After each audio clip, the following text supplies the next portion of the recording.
오늘 우리에게 주신 하나님의 말씀은 이사야 53장 1절에서 6절까지의 말씀입니다. 제가 가지고 있는 성경은 구약 성경 1033페이지입니다. 이사야 53장 1절에서 6절까지 말씀을 함께 교독하시겠습니다. 제가 먼저 읽겠습니다. 하나님의 말씀입니다. 우리가 전한 것을 누가 믿었느냐? 여호와의 팔이 누구에게 나타났느냐? 그는 주 앞에서 자라나기를 연한 순 같고 마른 땅에서 나온 뿌리 같아서 고운 모양도 없고 풍채도 없은즉 우리가 보기에 흠모할 만한 아름다운 것이 없도다. 그는 멸시를 받아 사람들에게 버림받았으며 간고를 많이 겪었으며 질고를 아는 자라. 마치 사람들이 그에게서 얼굴을 가리는 것 같이 멸시를 당하였고 우리도 그를 귀히 여기지 아니하였도다. 그는 실로 우리의 질고를 지고 우리의 슬픔을 당하였거늘 우리는 생각하기를 그는 징벌을 받아 하나님께 맞으며 고난을 당한다 하였노라. 그가 찔림은 우리의 허물 때문이요 그가 상함은 우리의 죄악 때문이라. 그가 징계를 받음으로 우리는 평화를 누리고 그가 채찍에 맞음으로 우리는 나음을 받았도다. 함께 읽겠습니다. 우리는 다 양 같아서 그릇 행하여 각기 제 길로 갔거늘 여호와께서는 우리 모두의 죄악을 그에게 담당시키셨도다. 아멘. 세상이 참 너무 변화무쌍하고 수많은 일들이 일어나지만 변화많은 세상 가운데서도 우리 주님의 은혜는 변함없이 우리에게 주어지는 것입니다. 무슨 뜻인가 하면 이제 다음 주일날 부활주일 앞에 놓고 오늘 이 종려주일날 이 팜선데이 주님 앞에 변함없이 드리게 해주셨습니다. 오늘 예배를 통하여 삶의 모든 무거운 짐들이 다 벗겨지게 하시고 무엇보다도 말씀의 생수를 경험하기를 소망합니다. 오늘 이사야 강의 11번째인데 오늘은 세상을 변화시키는 치유자, 그리고 이사야 53장이 본문을 앞에 놓고 고난당하신 예수 그리스도, 십자가에 고난을 당하신 예수 그리스도, 우리를 위하여 질고를 당하시는 주님에 대한 내용들을 오늘 말씀 한마디 한마디가 우리에게 주시는 음성이 되기를 원하는 것입니다. 자, 오늘 이 이사야 53장의 본문은 구약의 복음이다. 구약의 복음의 문을 여는 것이다. 구약의 골고다이다. 이렇게 얘기도 하고, 오늘 이 본문은 예수님의 어떤 그 구약을 통한 복음의 선명함, 그리고 복음의 기품, 신성, 또 능력, 이런 것들이 본문에 많이 나와 있는데, 우리는 흔히 1절부터 오늘 6절까지 본문 내용을 압니다만은 사실은 고난받는 종에 관해서 이 본문은 이사야 53장 앞에 52장 13절 말씀부터 쭉 이어지게 되는 것입니다. 먼저 우리가 고난받는 예수님에 대한 이미지가 있는데, 고난받는 예수님은 본래 어떤 분이셨나? 아니, 고난받고 난 다음에 하나님께서 이 예수님을 어떻게 하셨는가? 오늘 13절에 보니까, 52장 13절에 보니까 같이 보겠습니다. 보라, 내 종이 형통하리니, 그 다음에요, 받들어 높이 들려서 지극히 존귀하게 되리라. 아멘. 여기 고난받는 예수님에 관한 놀라운 형통의 선언이 선포됩니다. 무슨 말이냐?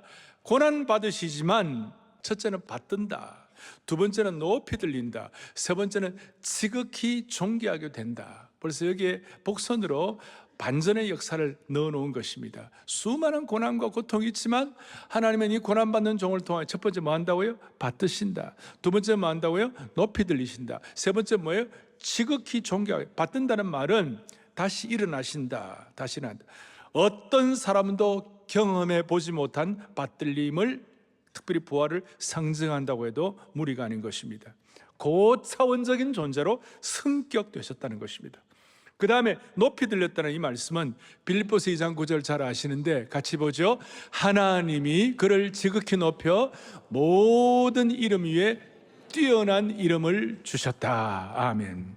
이거 높이 들린 것이고, 그 다음에 지극히 존귀하게 된다. 지극히 존귀하게 된다. 소위 우리 조직신학 할 때 이 지극히 존귀하다는 말을 승귀하셨다, 승천하셔서 귀하게 되셨다, 아니면 정말 주님이 높이 들림 받으시고 귀하신 분이 되셨다. 그러니까 복음 안에는요, 이런 승귀가 있고 지극히 존귀하게 되는 은혜가 있다는 것이에요. 그런데 이런 하나님의 반전이 있지만 전에는 14절 보세요. 그러니까 전에는, 그런데 이 고난받는 종이 이렇게 높이 들림 받지만 사실은 14절에 전에는 그의 모양이 타인보다 어떻게 됐고요? 상하였고 그의 모습이 사람들보다 뭐예요? 상하였으므로 많은 사람이 그에 대해 놀랐다 그랬어요. 고난받는 종으로서 높임 받으시지만 높임 받으시기 전에 주님의 모습은 어떻게 되느냐? 너무 상하셨어요. 그의 모습이 너무나 처참하셨다 이 말이에요. 무슨 뜻인가 하면 로마 군인에게 채찍질을 당하시고 가시면류관 쓰신 것 때문에 찢겨진 예수님의 얼굴과 몸을 묘사한 것입니다. 이때 예수님은 그 십자가에 못 박혀가지고 얼굴이 피투성이가 되셨어요. 그래서 이사야가 본 모습이 바로 오늘 이 모습이 너무 처참해가지고 망가져가지고 사람들이 놀라고 충격을 받았다는 것이에요. 그런데 이렇게 비참한 예수님의 모습에 사람들이 충격받았지만 그 다음 또 15절에 뭐라고 되어 있냐? 15절에 이렇게 나와 있어요. 같이 보죠. 그가 나라들을 놀라게 할 것이며, 그 다음에 뭐예요? 왕들은 그로 말미암아 그들의 입을 봉하리니. 자, 쭉 나와 있습니다. 이제 이 처참한 예수님의 모습이 있지만 다시 이 고난받은 종이 메시아가 될 때에 왕들이 너무 놀래가지고 입이 딱 닫히는 거예요. 소위 입틀막, 입이 딱 봉해지는 입틀막. 여호와의 종 메시아가 회복 불능 수준의 치명상을 입고 얼굴이 비참하게 짓이겨져서 알아볼 수 없을 정도로 망가졌지만, 그러나 후로는 찬란하고 눈부시게 회복된 모습을 보고 열방의 왕들이 입을 뗄 수 없을 정도로 그 권위가 너무 대단하셔서 나라들 왕들을 놀라게 하실 것이다. 그래서 오늘 이 복음의 말씀을, 오늘 제가 이제 조금 더 자세히 설명하겠습니다만, 이 복음의 말씀을 여러분들이 제대로 믿고 확신하고 여러분의 것으로 고백이 되면 반드시 이런 대반전의 역사가 일어난다는 것입니다. 사랑하는 형제자매 여러분, 우리가 처참하고 피투성이가 되고 망가지고 회복 불가능한 치명상을 입는다 하더라도,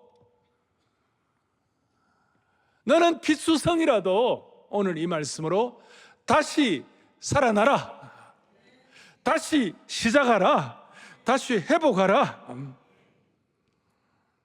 오늘 말씀으로 기름 부음 받음으로 치유가 일어난다는 것입니다.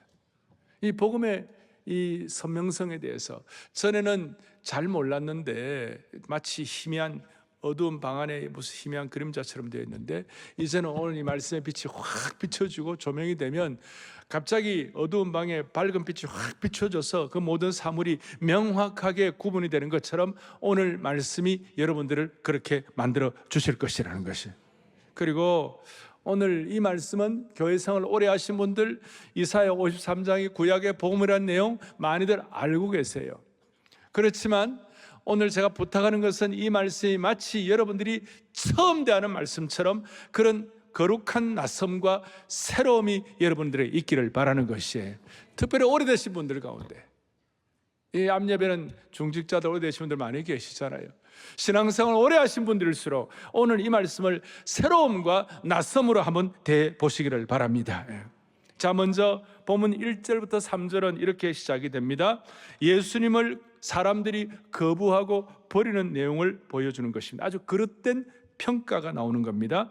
2절에 보니까 그는 주 앞에서 자라나기를 연한 뭐예요? 순 같고 마른 땅에서 나온 뿌리와 같아서 고운 모양도 없고 풍채도 없은즉 우리 보기에 흠모할 만한 아름다운 것이 있도다 없도다? 없도다. 우리식으로 말하면 예수님이 버림받은 자, 실패자처럼 보였다는 것이. 그래서 사람들이 어떻게 하는가? 3절에 보니까 그는 멸시받는다는 말은 얕보였다 이 말.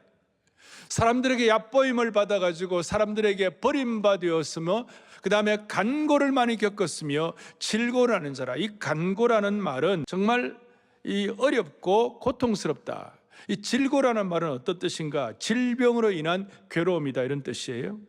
그러니까 네 가지 멸시받고 얕보이고 그 다음에 버림받고 그 다음에 간고를 겪고 그 다음에 질고를 겪고 고통과 그 다음에 수많은 질병으로 인한 괴로움, 이 네 가지는 다 상처의 용어들이에요. 이 네 가지, 주님이 이 네 가지를 다 당하셨다 이 말이에요.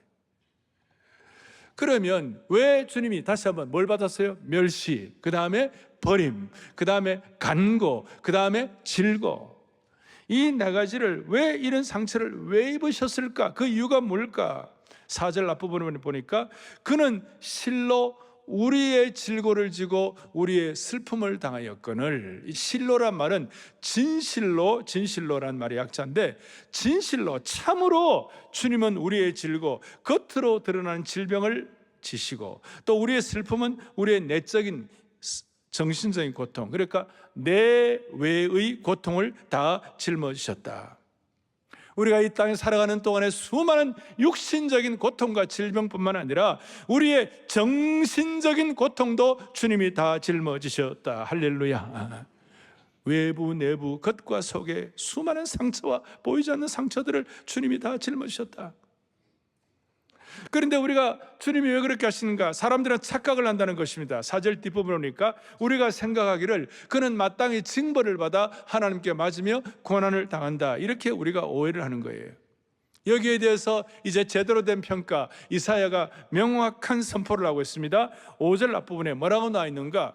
그가 찔림은 우리의 뭐 때문이요? 그가 상함은 우리의 죄악 때문이라.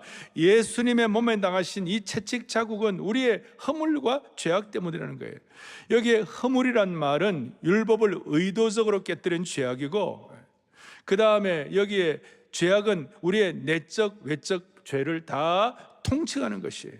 우리의 허물과 죄악을 짊어지고 가시기 위하여 주님은 상하시고 찔리시고 징계받으시고 채찍받으셨다는 것이에요. 자, 오늘 성찬식이 있기 때문에 핵심만 말씀드리니까 말씀을 이래 할 때 알아듣기는 찰떡같이 알아듣시기를 바라요. 예. 그 결과 우리가 상처받아야 할 것들, 우리가 상해야 할 것을 주님이 대신 상처받으시고 상하셨어요. 우리의 허물은 날카로운 창처럼 주님의 옆구리를 찔렀고, 우리의 죄악은 단단한 못처럼 예수님의 손과 발에 못을 받고 납덩이 채찍처럼 예수님의 몸을 무자비하게 내리친 것이에요. 그러니까 우리의 범죄 때문에 주님은 뚫리시고 산산이 부서지셨다는 것이에요.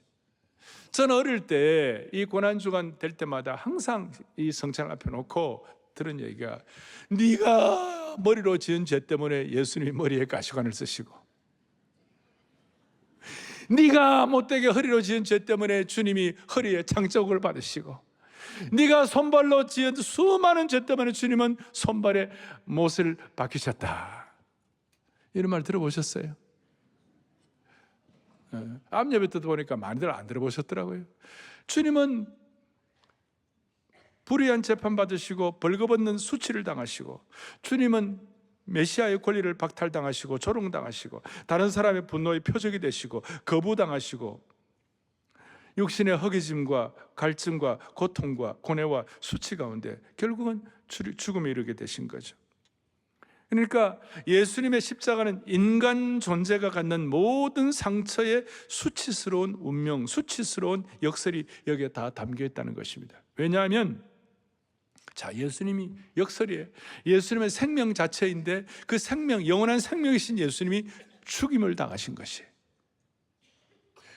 예수님은 생명의 떡이신데 주님은 허기짐을 가지신 거예요. 주님은 세상의 빛이신데 어두움에 삼킨 바가 되셨어요. 예수님은 나는 생수라고 하셨는데 주님은 목이 마르다고 하셨어요. 이거 얼마나 역설입니까?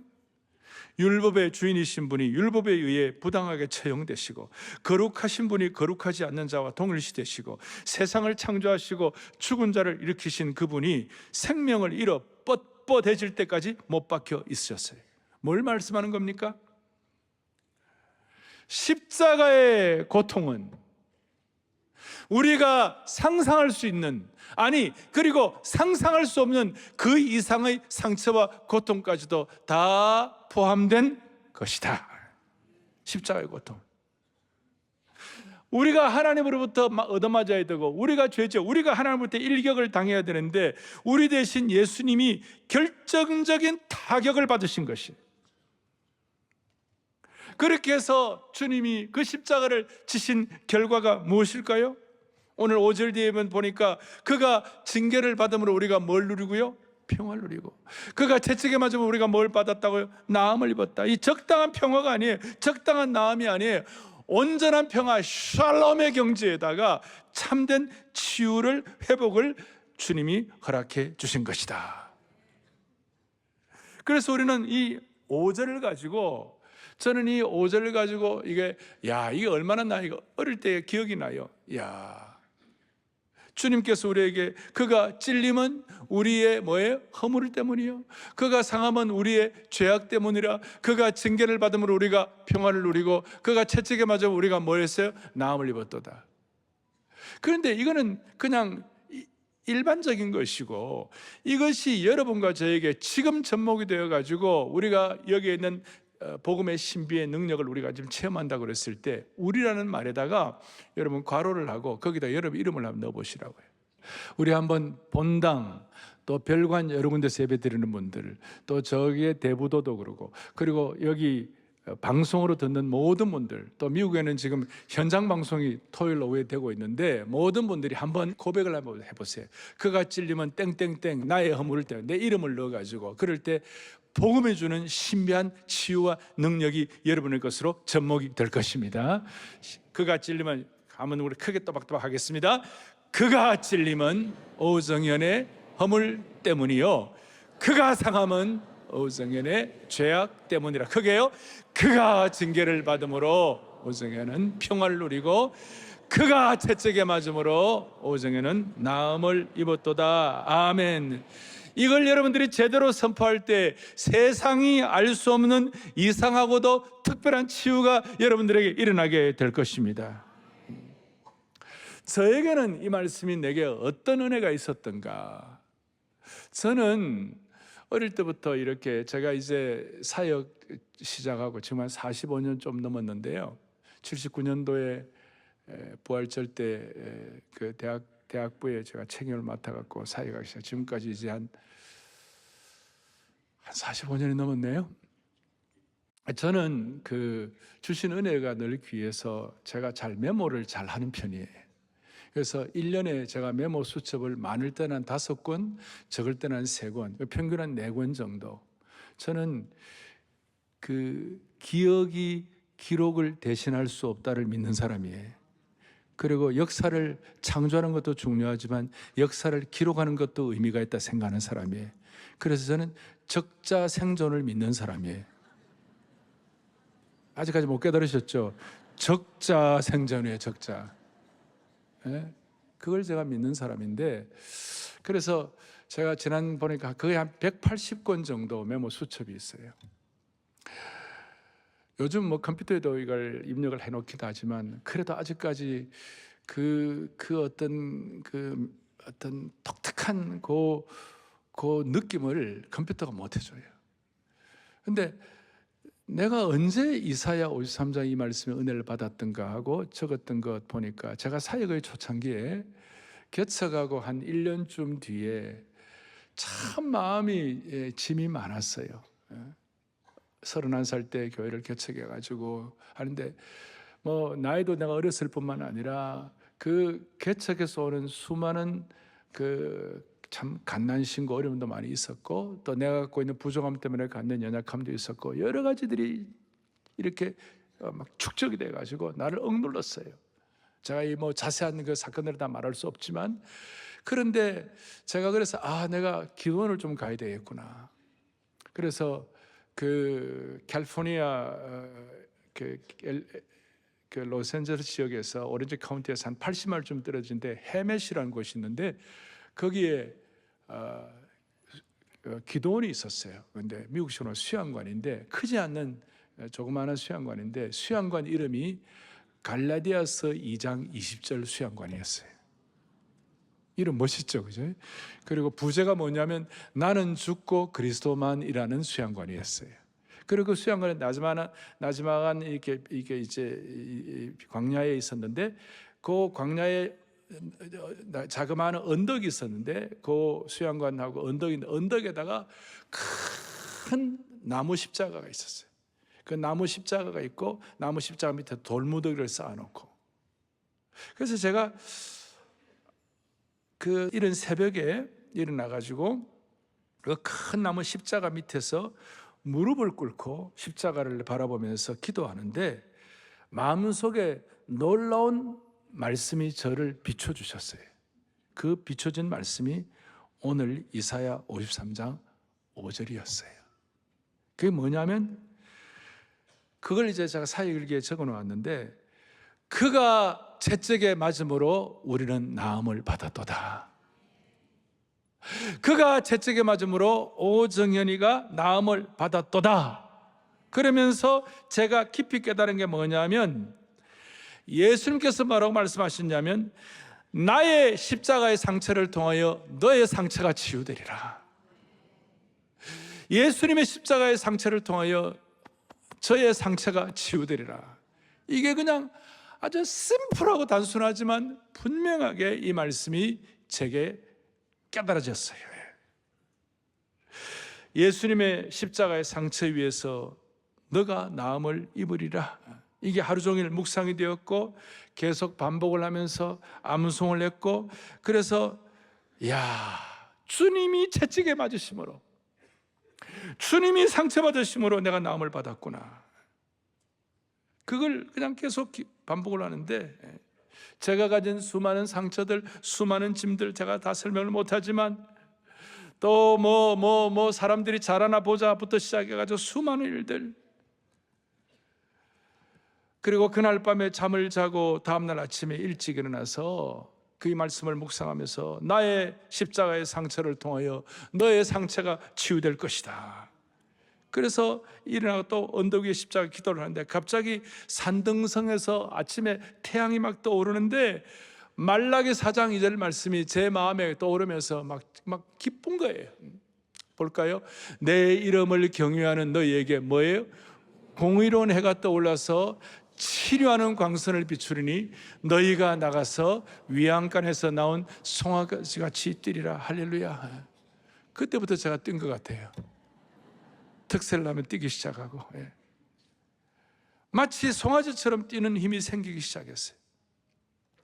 그래서 돌무더기 위에 있는 큰 나무 십자가는 산등성 위에 있는 십자가 정도가 아니라 내 앞에 내 안에 들어온 십자가가 되었고 돌무더기 위에 십자가의 빛은 그 그림자를 통하여 나를 덮어버렸는데 단순히 그림자가 아니라 그 십자가가 내 마음속에 들어오는 것 같았고 저를 품어주시는 것 같았고 십자가의 은혜와 능력이 내 속에 역사함을 느꼈습니다. 그 이후로 그 십자가는 서 있는 십자가가 아니라 두 팔을 벌리고 저를 포용하는 십자가, 저를 안아주는 십자가가 되었습니다. 그리고 그때부터 아마 우리 본당이 안아주심의 본당이라는 말이 아마 그때부터 비롯된 것이 아닌가 제가 그렇게 생각이 되었습니다. 이걸 제가 기록을 해놓았었어요. 저만 그렇겠습니까? 우리 모두도 동일한 십자가의 은혜와 광선의 능력이 우리 속에 역사하시기를 바라는 것이에요. 우리 교회 본당 앞에 약간 오래된 나무로 된 십자가가 있습니다. 저 십자가의 그 스토리를 여러분 잘 모르실 겁니다. 저 십자가는 2000년 된 십자가입니다. 봐요, 안 믿는 거 봐요.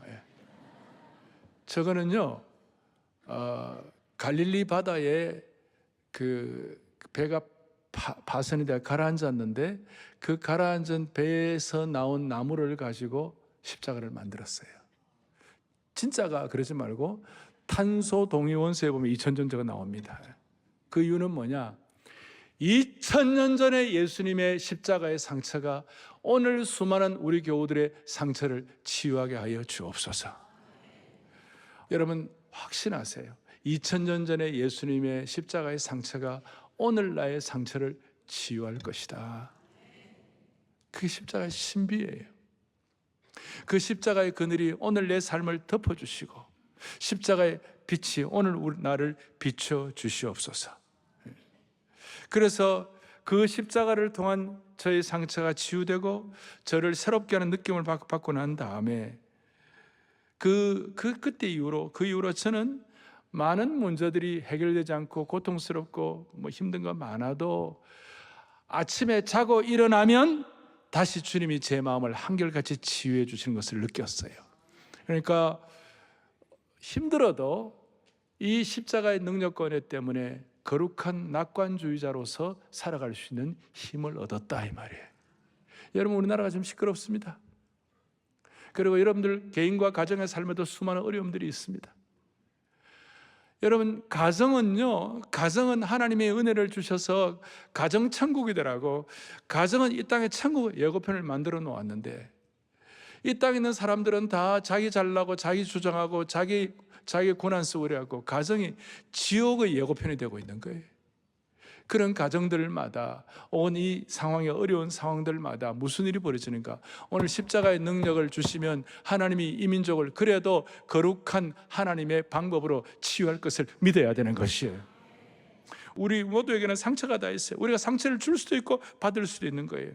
그런데 다시 한번 예수님의 십자가의 상처가 우리의 상처를 치유할 것이라는 확신을 가져야 되는 것입니다. 우리 가운데는 수많은 상처, 보이는 상처, 보이지 않는 상처, 우리가 참 앞에서 제가 처참하고 피투성이가 되고 치명상을 입는 말씀을 드렸는데요. 우리가 이 말씀을 순종할 때 다시요 우리엔 대반전의 은혜가 있을 것입니다. 그걸 제가 증거를 드리겠습니다. 오늘 53장 이 선명한 복음에 대한 구약의 복음서를 하고 난 다음 바로 이어서 54장 1절에 같이 읽어보겠습니다. 잉태하지 못하며 출산하지 못한 너는 노래할지어다. 산고를 겪지 못한 너는 외쳐 노래할지어다. 무슨 뜻입니까? 당시 고대 근동 사회에 여자분이 잉태하지 못하고 출산하지 못하는 엄마는요 이거는 끝나는 거예요. 인생 고난 시작이에요. 정말 너무나 고통스러운 거예요. 자식을 갖지 못하는 엄마가 갖는 그 비애가 있어요. 비탄한 외침이 있어요. 그런데 그 비탄한 외침이 아니라 찬양하고 노래할지로다. 수많은 아이를 낳지 못하는 아픔은 창세기 30장 라헬이 뭐라고 그러냐? 라헬이 야곱에게 이르되 내게 자식을 낳게 하라. 그렇지 않으면 내가 죽겠노라. 죽을 만큼 힘들다. 그런데 오늘 십자가의 상처를 통하여 우리의 상처가 치유되면 54장 1절에 가장 우리가 쉽게 인식할 수 있을 정도로 잉태하지 못하고 고통당하고 죽음 같은 힘든 일이 있다 할지라도 너는 노래할지로다. 하나님이 그걸 처리해 주신다는 것이에요. 너는 외쳐 찬양할지어다. 이걸 믿을 때 지금 이 순간 지금 이 자리에서 하나님 필요한 치유도 허락해 주시는 것입니다. 오늘 우리가 이런 고백을 믿음으로 주님 앞에 선포할 수 있기를 간절히 바랍니다. 십자가의 상처를 통하여 우리의 모든 상처가 치유된다는 사실을 믿으시기를 바랍니다. 자, 복음의 핵심이 무엇입니까? 질문합니다. 복음의 핵심은 십자가만이 우리를 구원하고 우리의 상처를 치유할 수 있다는 것이 복음의 핵심인 줄 믿으셔야 되는 것입니다. 이것이 우리에게 굳게 믿어져야 되고 이 복음의 핵심이 잘 이루어지기 위하여 예수님께서 오셔서 그 당시에 바리새인과 서기관들 이 복음을 가지고 논쟁을 하시고 못 깨닫는 그들에게 바울은 나중에 이걸 가지고 당시에 갈라디아 교회의 율법주의자들과 함께 피투성이의 논쟁을 하고 어거스틴과 펠라기우스라고 있어요. 우리 교회사에 보면 도덕적 구원론을 갖는 어떤 그런 행위구원 비슷한 이런 사람들과 함께 어거스틴은 어마어마한 싸움을 하고 십자가만이 승리요 십자가가 복음의 핵심이고 우리의 의로움이 아니라 십자가의 피의 보혈의 능력이 우리를 구원한다는 그 사실 앞에 어거스틴과 펠라기우스, 심지어 여러분 중세시대에 프로테스탄트와 캐톨릭의 행위구원과 아주 그냥 피 튀기는 전쟁을 하기 시작한 거예요. 그래서 주님께서 은혜 주셔가지고 16세기에 그 구원론에 관해서 오직 솔라 피데 할 때에 그 은혜가, 이 십자가의 복음의 은혜가 얼마나 소중한지, 그걸 구원론이라고, 소테리올라지라고 구원론인데, 이 구원론, 십자가의 복음의 은혜, 십자가가 생명이고 십자가가 복음의 핵심이라, 이걸 하기 위하여 지나간 교회사에 수많은 사람들이 피 흘리면서 이 진리를 지킨 줄로 믿습니다. 그런 의미에서 이번 10월 27일 날 WEA 세계복음주의 총회 첫날, 우리 이 세계복음주의 교회가 나아갈 길의 핵심이 뭔가? 여러분, 우리 이번 특세에는 기도가 답이라고 그러는데 복음이 답인 줄로 믿습니다. 십자가가 답인 줄 믿습니다. 다시 한번 교회 부흥과 세계선교의 추진력을 이걸 통하여 확보해야만 할 것입니다. 이사야가 깨달았던 그 진리를 깨닫습니다. 이제 결론이 뭐냐? 결론은 이사야 53장 6절에 뭐라고 되어 있냐? 이렇게 나와 있습니다. 우리는 다 양 같아서 그릇 행하여 각기 새 길로 갔거늘 여호와께서는 우리 모두의 죄악을 그에게 담당시키셨도다. 아멘. 너무나 놀랍죠? 그 결과 우리 모두의 죄악을 했을 때 우리 여러분과 저의 모든 죄악을 예수님께 담당시키셨도다. 죄가 전가가 되는 것이에요. 여러분, 누가 종이 주인을 위하여 죽고 신하가 왕을 위하여 죽는데, 우리 복음은 거꾸로예요. 주인이 종을 위하여 죽고 또 이 복음은 왕이 신하를 위하여 죽는 것이에요. 그래서 우리의 죄가 주인에게 전가되었도다. 우리의 죄가 메시아에게 전가되었도다. 그런데 복음은 죄가 전가된 정도가 아니라 하나님의 의, 예수님의 의가 또 우리에게 전가가 된 것이에요. 복음의 신비예요. 로마서 4장에 뭐라고 되어 있냐? 이렇게 되어 있어요. 같이 보죠. 예수는 우리가 범죄한 것 때문에 내어줌이 되고 또한 우리를 의롭다 하시기 위하여, 할렐루야, 할렐루야. 십자가를 보며 우리가 늘 감사할 수 있는 것은, 우리는 우리의 죄가 주님께 전가될 뿐만 아니라 예수님의 의가 우리에게 또 트랜스퍼 된 줄로 믿습니다. 이것 때문에 우리는 너무 감동이 되는 거예요. 그리고 이 의는 내재적인, 내가 갖고 있는 어떤 그런 의가 아니에요. 우리의 도덕적 의가 아니고 하나님께서 예비하신 예수 그리스도의 십자가의 보혈을 통한, 십자가의 상처를 통한 놀라운 의로움이 우리의 것이 되느니라. 여러분, 이것이 이 민족이 살 길인 줄로 믿습니다. 오늘 성찬식에 참여하면서 이 마음을 가지고 오늘 같이 성찬에 참여할 때 하나님께서 은혜를 주십니다. 이 십자가의 신비를 제일 잘 깨달았던 분 중에 한 분이 제가 존경하는 김준곤 목사님의 십자가에 대한 내용이 있습니다. 같이 한번 보겠습니다. 십자가는 사랑의 심장 파열 사건이다. 예수님께서 왼손으로는 내 손을 붙잡고 또 한 손으로는 하나님의 손을 붙잡고 사랑의 심장이 터진 곳이 십자가이다. 할렐루야. 자, 온전이라는 책에도 이걸 인용했습니다마는, 한 손으로는 내 손을 붙잡고 한 손으로는 하나님의 손을 붙잡고 사랑의 심장이 파열된 곳이 십자가이다. 그 십자가가 우리에게 참된 치유가 될 줄로 믿습니다. 이 마음 가지고 우리 같이 성찬에 참여하도록 하십시다. 여러분, 십자가가 답이다. 복음이 답이다. 그게 여러분 개인도 그러고 가정도 그러고 교회도 그러고 우리 민족도 체험하기를 원합니다.